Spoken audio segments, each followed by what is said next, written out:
Hello and welcome to the Wrestling Group podcast. Today I'm going to be doing my second rankings video. First one, unfortunately, although it went well and it's got obviously some good reviews, I had issues with the app that I used as I used it to put the numbers in of the ranking system, and obviously about halfway through the video it went purple. Obviously you could still hear everything that I was saying, so you could still hear the rankings and stuff, but obviously the video went a bit naff, and whether that affected people's viewing or whether they just continued listening, I'm not 100% sure. But anyway, decided to scrap the app. I've had a look at a couple of others, but nothing that I'm willing to take a risk on just yet. I want to try and get this up and running first before I start adding little visuals and stuff in. Obviously if this takes off and it does well, like the first one done quite well, and if the next couple do well, then I'll look into probably buying an app rather than just trying to use a free one. Anyway, so that's to do with that. The last one, that was the Undertaker's one. Today we are going to rank top 5 Jay White matches in New Japan. So obviously recently, if you've been following, you'll know that Jay faced Hikuleo in a loser leaves Japan match. Now obviously there's been talk of Jay's contract coming up in New Japan. There was a bit of confusion because when it was last due up, he apparently signed a big deal, which would take him to, I think if I remember right, would actually take him to 2024 or 5. That was what was originally reported back when. Now it's been reported his contract's due up. So there was a lot of talk about whether would WWE sign him, AEW sign him, and then there were still people that still believed, obviously, that he had another 2 years on his contract. So Hikuleo beat Jay White, which was loser leaves Japan. So Jay couldn't wrestle in Japan anymore, and then everyone was then starting to say, well, he can still wrestle for New Japan Strong, he can still wrestle under the New Japan banner. Now he's had the match against Eddie Kingston, and it's loser leaves New Japan. So obviously he lost that match, so now he can't wrestle for New Japan in any form. So it does look like his contract has expired with Japan, with New Japan. So he's going to be looking at going elsewhere in the future, whether it be WWE, AEW, Impact. Even he's done a couple of months in Impact during his USFJ tour. So anyway, what we're going to be looking at is his best matches in New Japan. So first of all, just like to say thank you to David Anderson for doing my my graphic for this YouTube video. The last one I just used, the Undertaker one, I just took from Google. I will admit that, I took it from Google, but I wanted to get something that was just for this, so I didn't want to just start picking images off Google. I wanted, like, certain pictures to be linked with each episode. So David's agreed to do some for me, and he's done a fantastic one of Jay White, which is obviously that I've used for this video. So thank you to David for sorting that out for me. Also, a little shout out to Corbin. Corbin Skipworth, he's let me use his New Japan login details as my, I haven't got the money right now, off on the sick, so I haven't been able to pay for stuff like that. So Corbin's let me use his New Japan login details, so I've been able to use that to go back and watch Jay White's matches.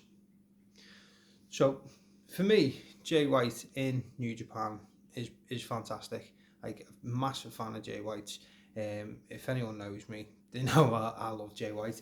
Like, there's probably 3 wrestlers right now in the world that I'll watch in any match. I'll watch any company, any match, just because they're in it. So John Moxley, obviously, AEW's John Moxley. I started watching a lot of more GCW and stuff like that when he's been doing that. Bloodsport, New Japan Strong. Like, I've watched so much more that I've maybe dipped into over the years, but not watched a lot of, because Moxley's been tied to it. Jay White, I started to dip in and out of Impact again, when a few of the wrestlers were released and went back to Impact that were in WWE, like Eric Young and that, EC3. when he done his little stint again. So I dipped in and out for a bit, and then I dipped in and out when obviously AEW started to appear, like Kenny Omega was the Impact champ and Christian. But then I started proper taking note and watching weekly when Jay White went there. And I've continued to watch Impact. I don't watch every week, but they do put on quite a good show. Like the last pay-per-view was brilliant. And the third person's Matt Cardona. Like, I'll watch anything with Matt in. I'll watch any company. I've even watched NWA, and I don't think NWA is on the scale of other companies right now. But I do watch NWA matches. I've seen Matt Cardona live as well, luckily enough through TNT in Liverpool. But yeah, so Jay's one of the three fellas that I'd watch literally in any company facing anyone. Like, you could put any three of them against any wrestler in the world and I'd watch just because they're in it, and Jay's one of them for me.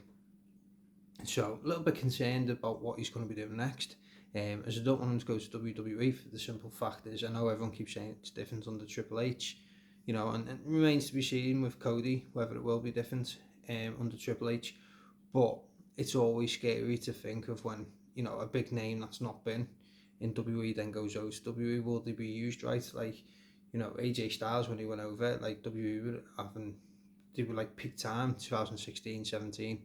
They were having absolutely cracking pay-per-views. The weekly stuff was worth a watch and stuff like that. So I wasn't really concerned, but I am concerned now because I do dip in and out of WWE and watch quite a few pay-per-views and stuff, which I didn't for a long time, but obviously I watched the Royal Rumble and I've watched the Elimination Chamber too, both decent pay-per-views to be fair to them, even though they're both pretty much predictable. I just scared that Jay won't be used right in WWE. He's got a certain gimmick that I feel would be watered down in WWE, so I want to see him obviously go to AEW where he can use his gimmick and he can thrive. And there's some history there with like Kenny Omega and John Moxley and Adam Cole, and he's got some history, and then he can face some of the up and coming talent. And Jay's only 30 himself. People forget that he's only 30, and he's the first ever Grand Slam champion in singles titles in New Japan. He's held the IWGP Heavyweight, the IWGP World Heavyweight, the Never Openweight, the Intercontinental Championship, the IWGP US Championship. He's won the lot, so he is a talent. He's an acquired taste. Everyone likes him. Going back, and obviously for this video, I've gone back and I've probably watched, I'd say, about around 20 Jay White matches, and I've gone for top 5 because my last video with The Undertaker was a very long one for about 48 minutes, something like that, so I didn't want this one to be as long. I want to try and find a niche. I don't want every video to be 40 odd minutes, and I thought picking top 5 would be quite easy for Jay. Turns out it's not. He's had a lot of great bangers in Japan, and like I say, he's held that many titles, so straight away you've got how many different title matches to watch, title defences, the amount of G1s he's been in and stuff like that, so there was a lot of matches to get through. So what I decided to do for this is I decided to make it top 5 Jay White matches, but I chose 5 different opponents, and for the reason for that being is because I didn't want to just have a top 5 where you'd have, say, I don't know, 3 Okada matches, 2 Kota Ibushi matches and stuff like that. Yes, there's a shout for about 3 Okada matches, there's a shout for about 3 Ibushi matches, there's a shout for 2 Naito matches, there's a shout for so many, but I didn't want to just have a top 5 because I was doing 5. Maybe if I was doing 10 I probably would have extended it, but because I'm doing 5 I wanted to make it 5 different opponents.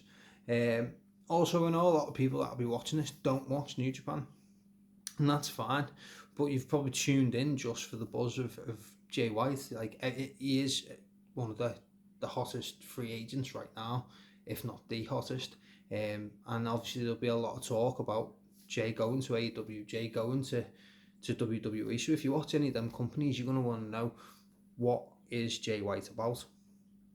So hopefully by me doing this list and by me keeping it to 5 different opponents, then it'll give you a chance to then go through, find these matches, watch them, and let me know what you think.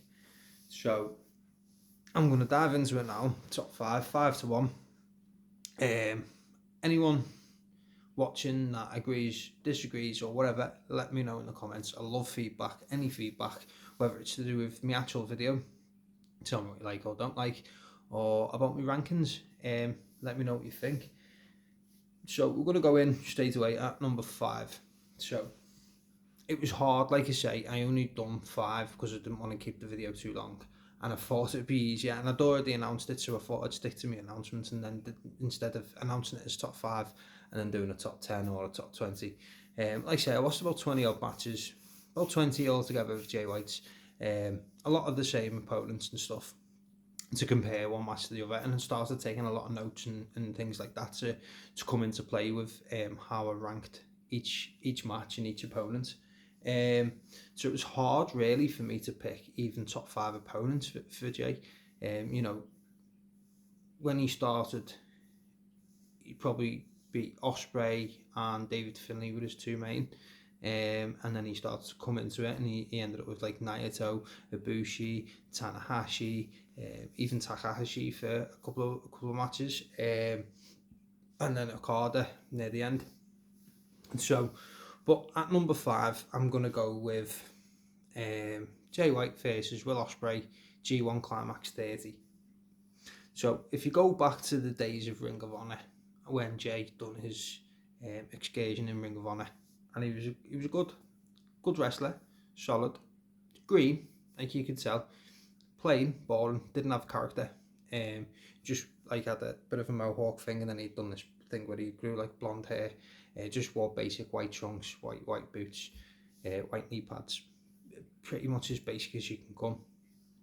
But he was good in the ring, you know. He had an absolute banger with Will Ospreay when they were both in Ring of Honor. And so when they faced again in the G1, I think, well, they faced a couple of times beforehand, but this one stands out the most for me, because Jay had already been world champion at this point. He'd only had it literally from one pay-per-view to the next, really.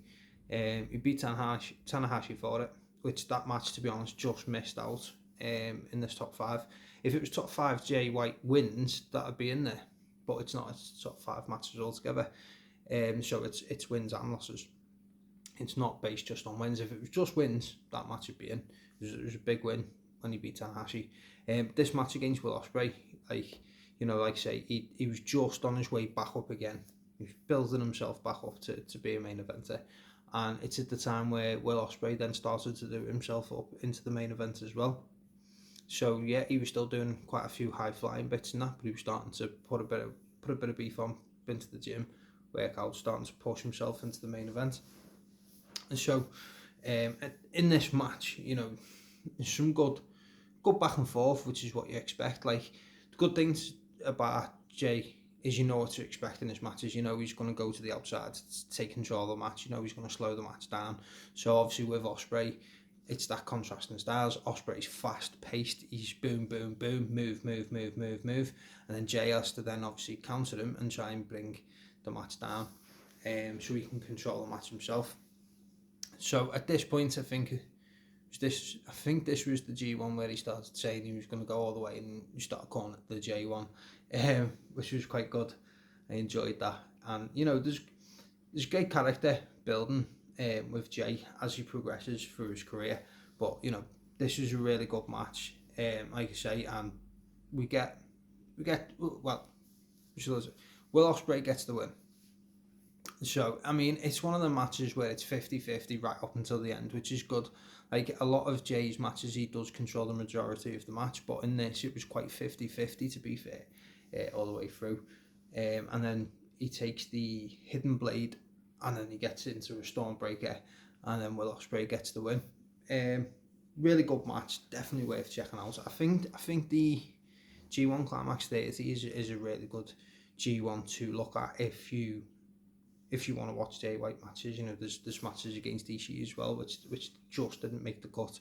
I just think the rivalry between Ospreay and Jay White at the time was what made it that much better. So number 4, I've gone back to an earlier match against Kenny Omega for the IWGP United States Championship back in 2018. Now, I feel like this match gets missed off when people talk about Jay White, and I don't understand why. It was his first, I think it was his first singles championship run in New Japan. I'd have to check that out. I didn't check that out. I think it is. It's quite early on. So, like, the build up to this alone was brilliant. It's done so well. You had Kenny Omega just faced Chris Jericho. It was just after Chris Jericho. So, Kenny Omega just faced Chris Jericho and retained the US Championship at Wrestle Kingdom in a fantastic match. If you haven't seen that match yet, go and have a look at that match. I'm sure most people have. Even if you don't watch New Japan, you've probably seen that match.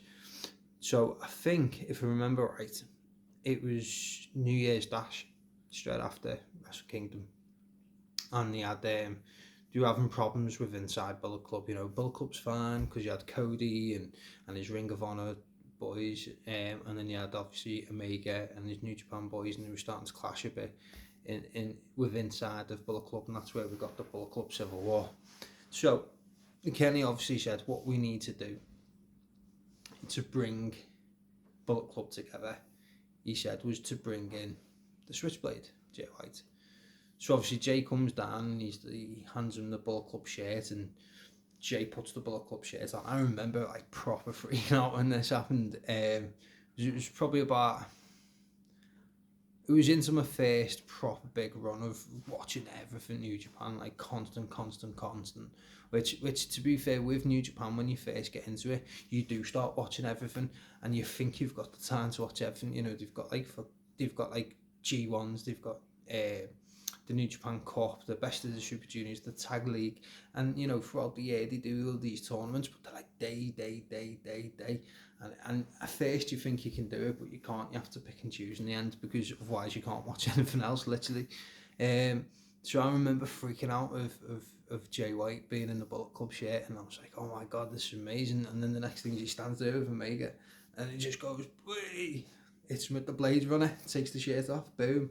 And you're like, oh my god, what the hell? Why does he turn down the chance of being Bullet Club? Which I think's brilliant now when you look. Obviously, Jay's been the Bullet Club leader since Kenny for the last how long now? A good few years.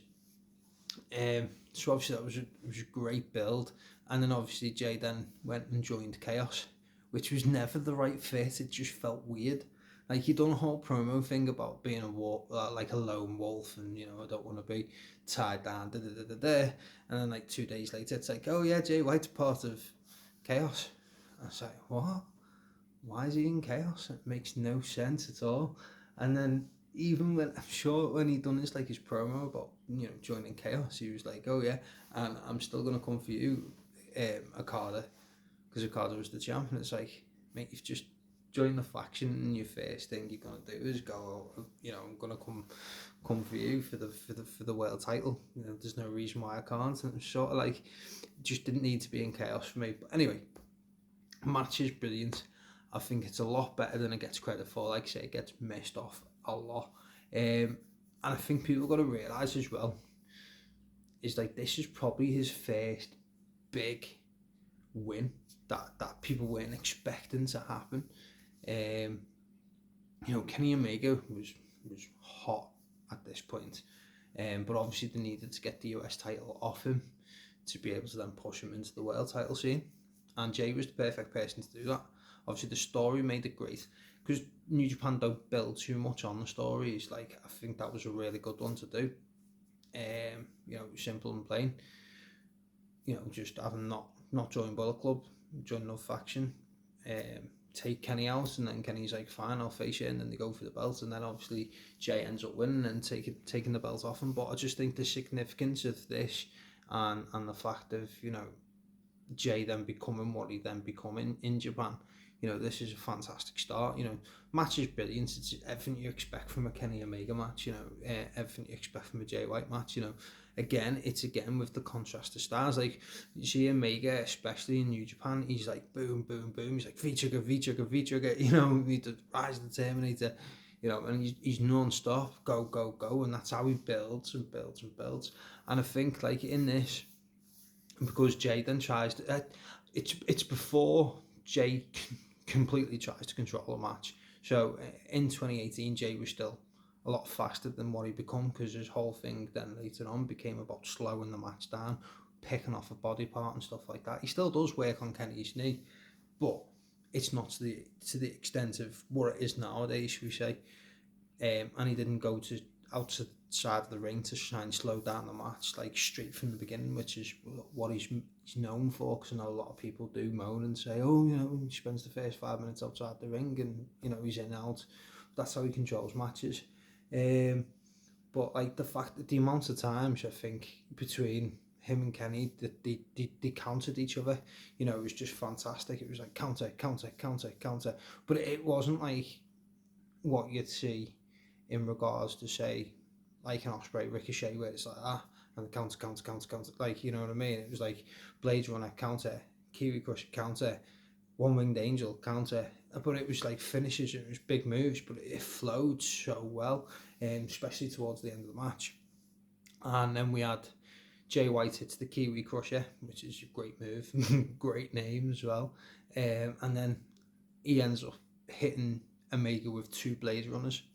So, you know, they're getting Omega into the main event picture, but they're also keeping him strong. You know, a Kiwi Crusher and two Blade Runners before he gets the pin. So Omega gets pinned clean, but he gets pinned strong. And that is really good, the way they did it. The only thing I don't like about this match, and I will say, is the after. So after the match, obviously, they're in the middle of this, starting this Bullet Club Civil War storyline. So Jay wins the belt, and you know, and the next thing is Hangman Adam Page comes down, and like he's like, he snatches the belt off Jay White, and it's like, what are you doing? And so then Kenny's like, no, takes it off, and he goes, he's won it, and then gives him the belt. And then it then starts with Hangman and Kenny face to face, and then Cody comes down, and the Young Bucks come down, and then it ends up in a big massive thing in the ring. Meanwhile, Jay White's halfway through the crowd like that with the belts, but it's sort of like, you know, I get the storyline and everything else, but like, he's just won the US Championship, and you've still made it about yourselves, you've still made it about Kenny Omega, you've still made it about Bullet Club, and it's like, but it should have been about Jay, because Jay was just won the belt. So not really the match, but the after of the match annoyed me, because they set it up so well. Like, the fallout for me, it was just like, you could have done this any other time. Like, the dude's just won, and to beat Kenny Omega, like, say, when he just beat Chris Jericho, and, you know, he's on his way to becoming a massive star, was a little bit annoying. Really good match, definitely worth checking out, and like I say, it's definitely one that I feel gets overlooked quite a lot in regards to Kenny Omega matches, and probably even Jay White matches as well. You know, when you think Kenny Omega, you think of the Okada matches, don't you? So, speaking of Okada, we go to number 3. And I've gone for, so like I say, I've only gone for each opponent once. So, he faced Okada back in, I'm trying to remember which Wrestle Kingdom it was now. 13 maybe.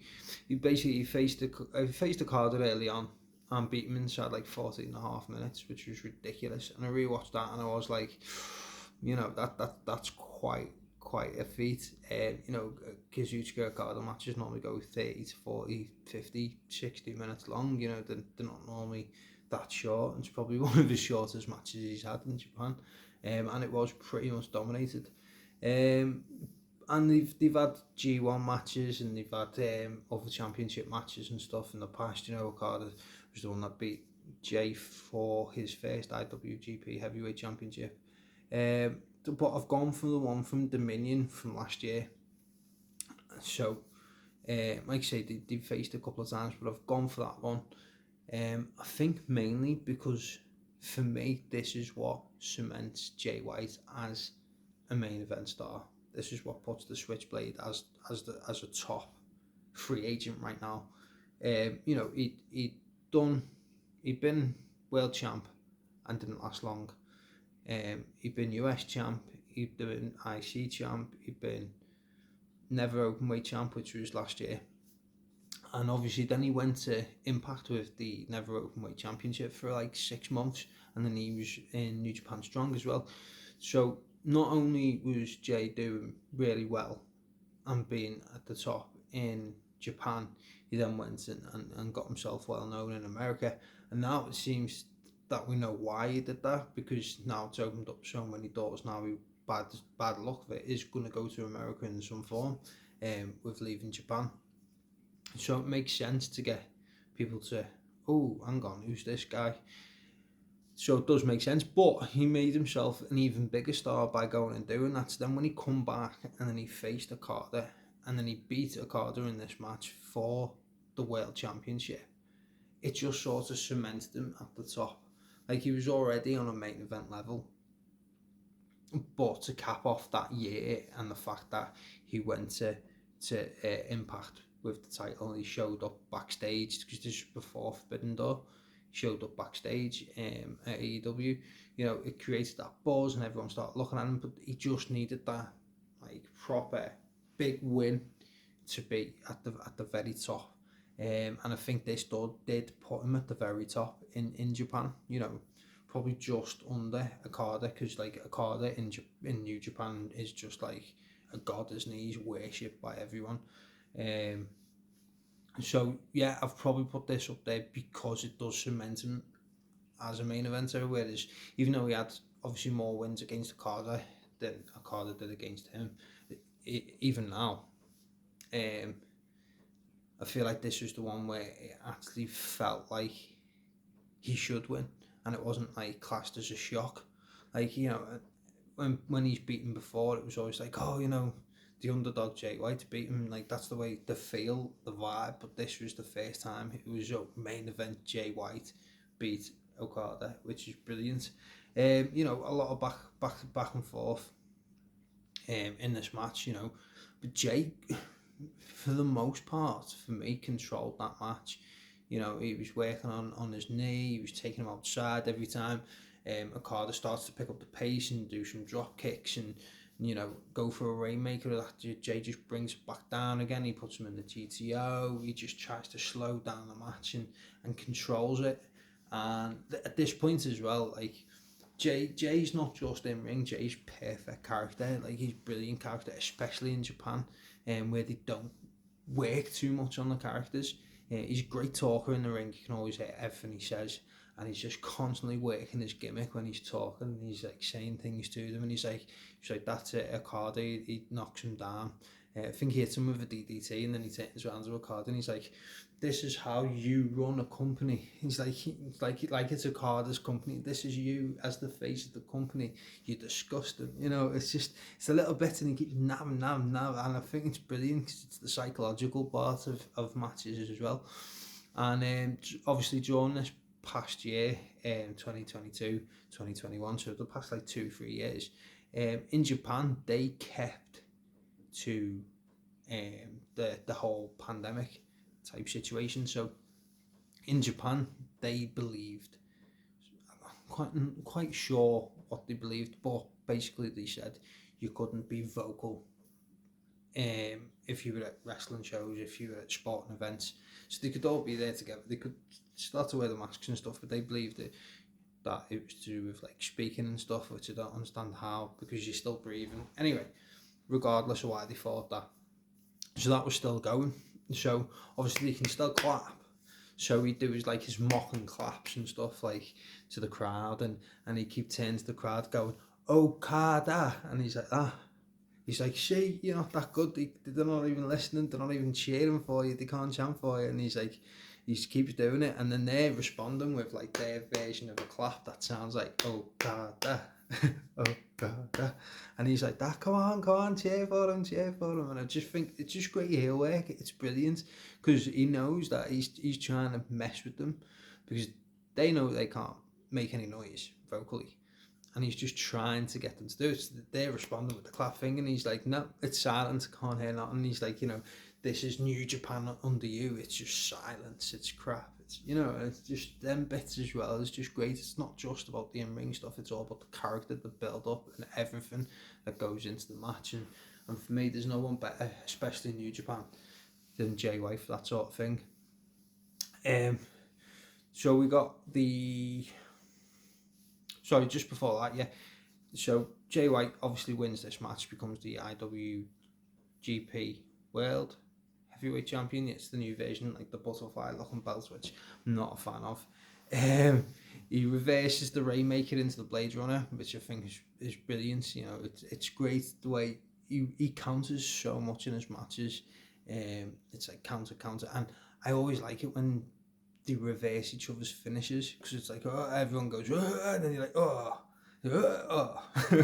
And it's sort of like when you can counter the move into another move, it's just great, like countering the Rainmaker, which is effectively like a strong clothesline or a lariat, into the Blade Runner. It was just great. And then obviously picks up the win in the title. So that was number 3.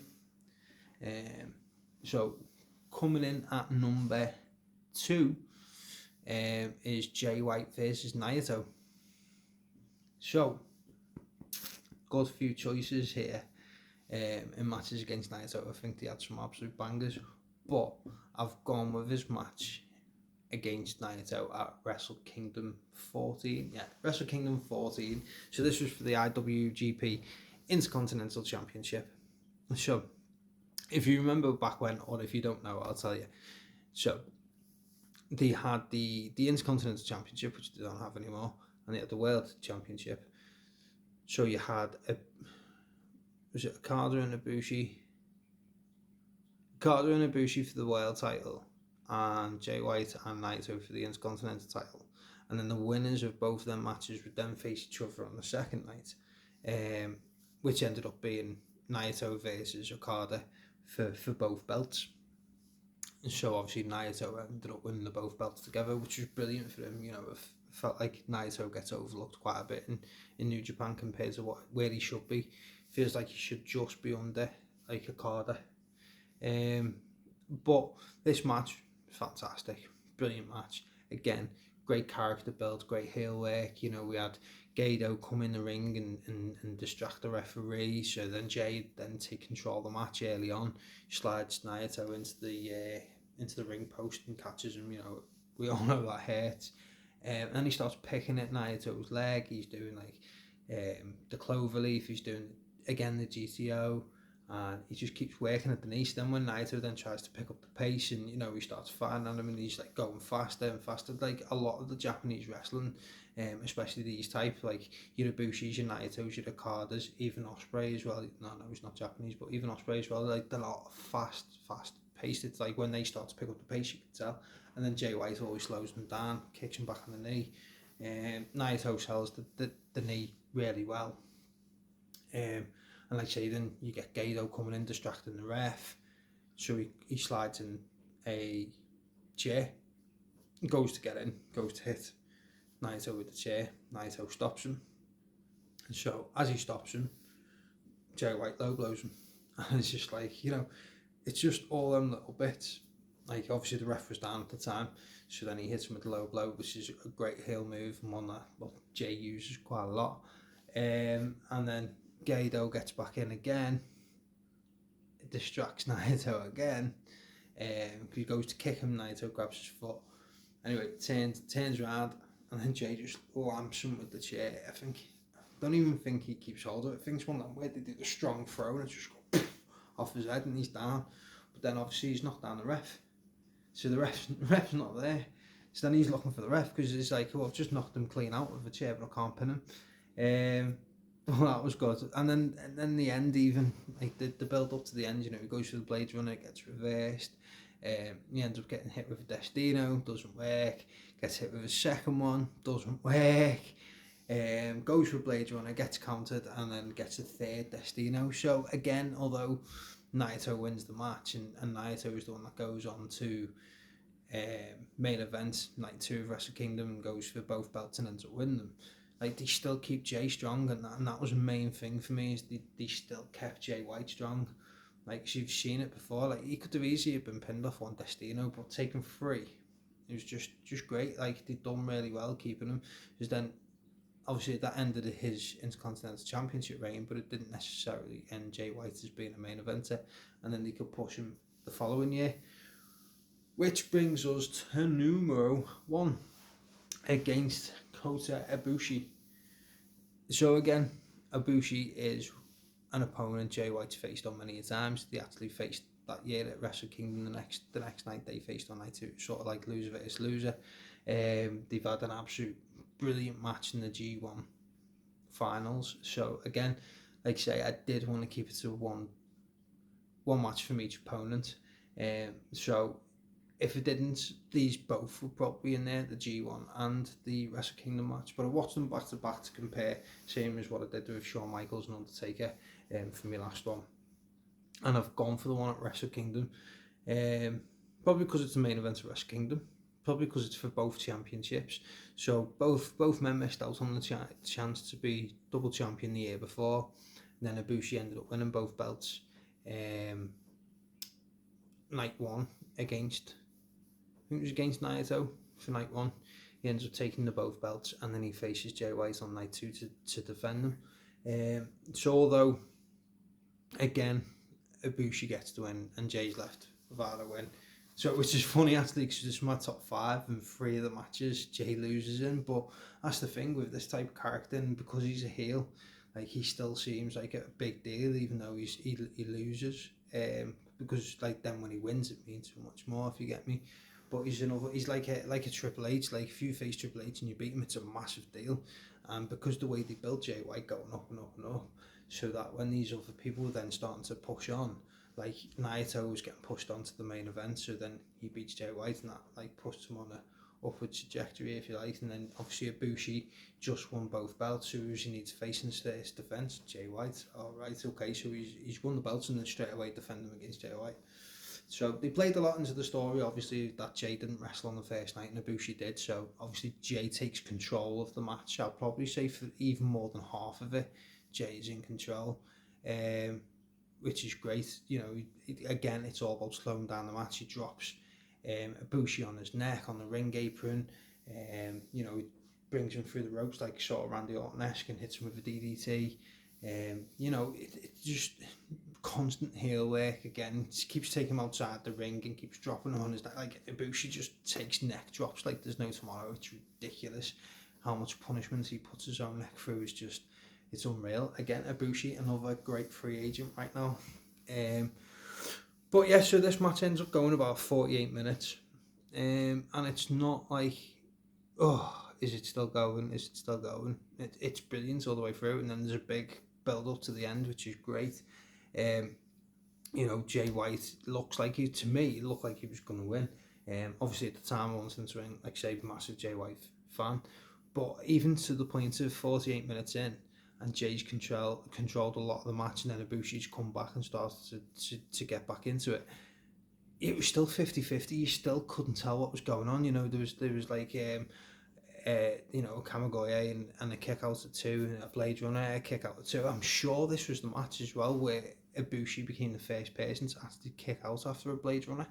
I'd have to check that, but I'm sure it was. I'm sure he was the first person during this match to kick out a Blade Runner, so it was like a big deal.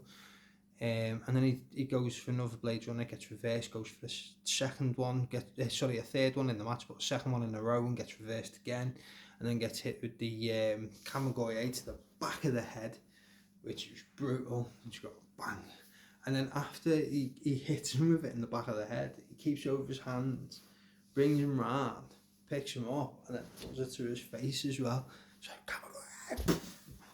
Takes him off, so he takes one to the back of the head and then one to the face. So like, and then that's it. He's out for the 3. But again, he's booked strong again, and that's the thing, is they always made him look strong even when he lost. You know, we've taken a Blade Runner and a Stormbreaker from Ospreay, taking 2 Destinos from Naito, taking a couple of Rainmakers from Okada, and then taking 2 Kamigoyes by Ibushi.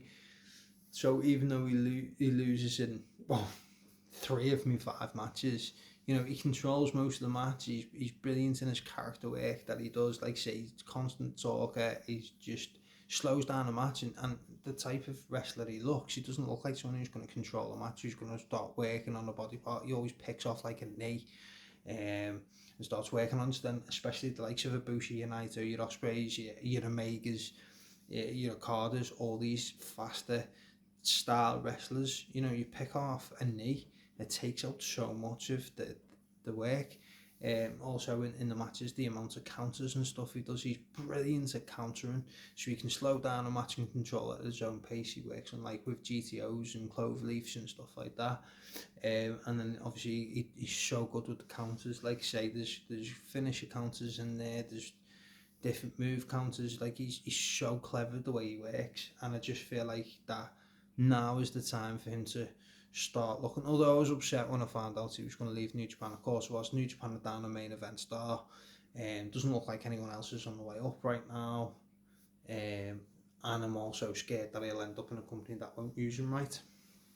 And I don't want to see him tied down to a big contract with a company and then end up just being another number, because he's better than that, and he is one of my favourite wrestlers. Maybe I'm a bit biased, but there you go.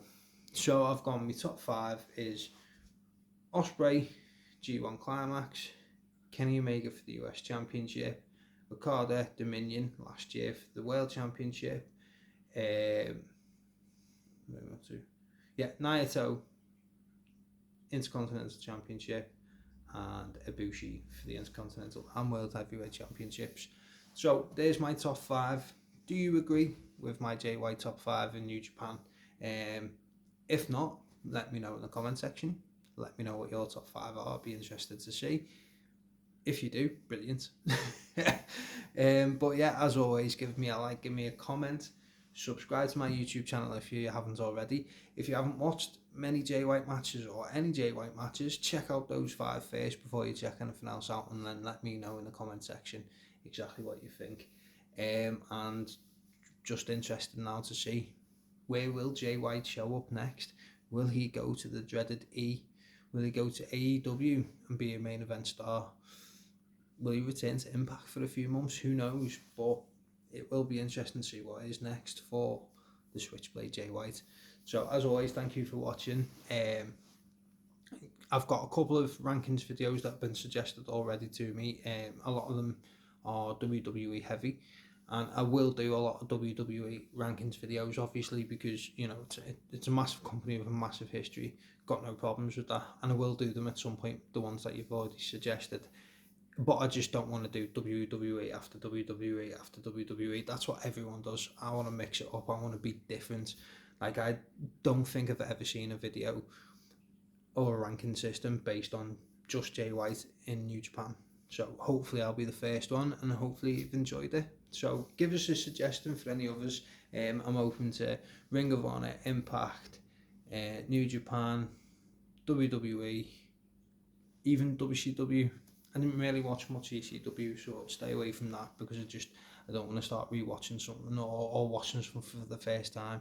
But any of the companies that I do watch, I'm more than happy to do rankings videos on. So like I said, I'll get to the other ones eventually, but I just don't want to do back-to-back WWE ones. So let me know if there's anything you want me to do in the rankings videos, and please keep watching, and keep an eye out for my next one coming soon. Thank you.